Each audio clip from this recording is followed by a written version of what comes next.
Recording 60. You will hear a police officer giving advice on protection against local crime. First, you have some time to look at questions 11 to 15.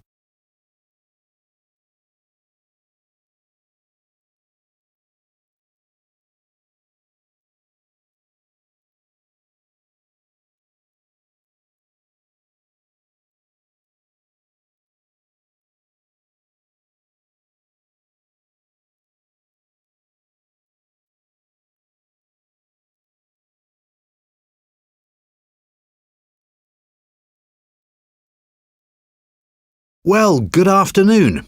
I'm Constable James MacDonald, and as you may know, I'm the community police officer for the local area. That means that, as part of my job, I try to get out in the community as much as possible, talk to the people that live in this neighbourhood, people like yourselves, and make sure there's an effective level of communication between the public and the police, hence the reason for this meeting. There have been several burglaries in the area in the last few weeks, and I'd like to talk about ways you can keep your home and property safe. So I'd suggest that a good way to start is by talking to your neighbours and exchanging contact details with them.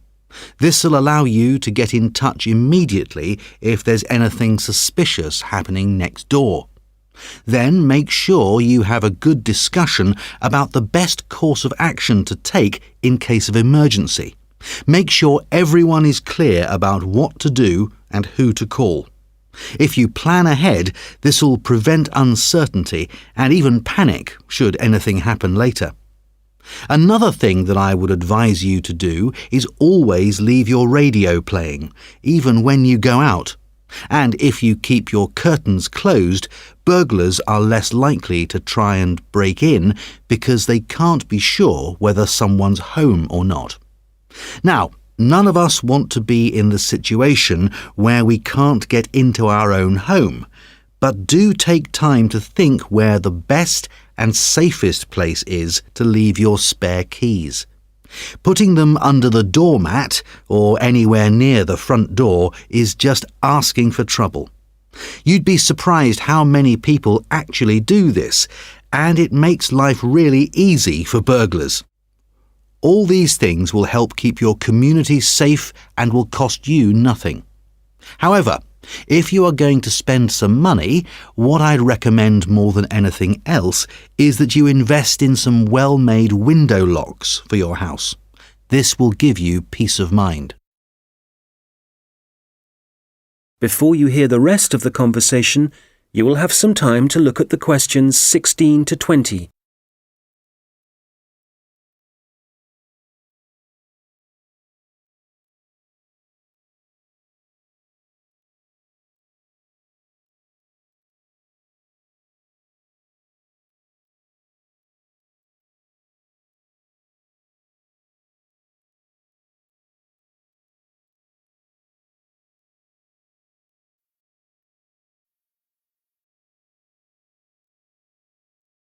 Now listen and answer questions 16 to 20.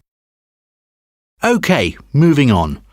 Unfortunately, there's been an increase in the number of minor crimes and antisocial behaviour in the general area, and I want to talk about some specific prevention measures that are being proposed. First of all, the skate park.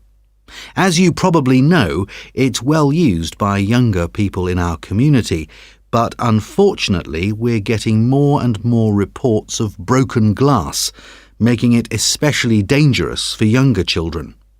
One possible solution here is to get rid of some of the trees and bushes around the park, making it more visible to passers-by and vehicles.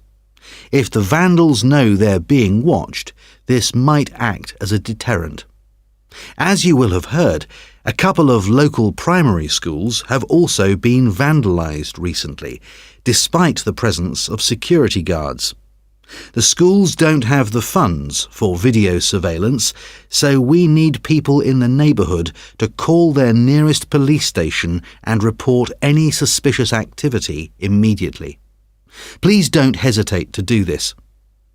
I expect most of you are familiar with the problems facing Abbotsford Street.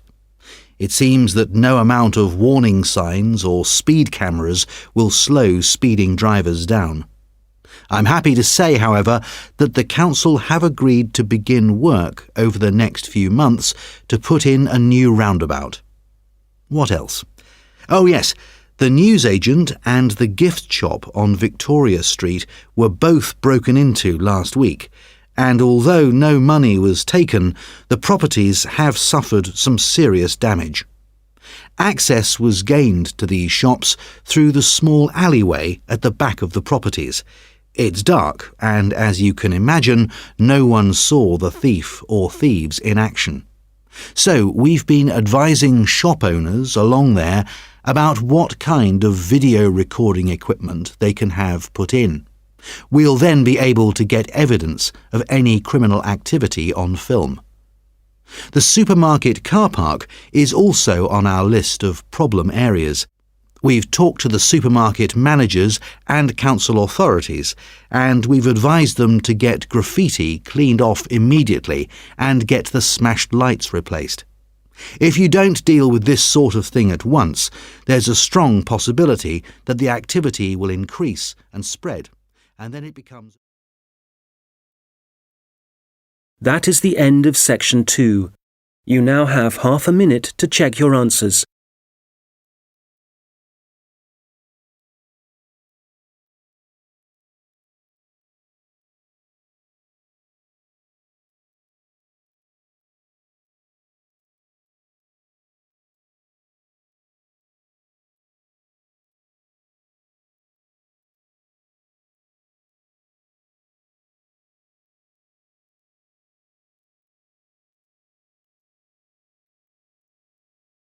Now turn to section 3.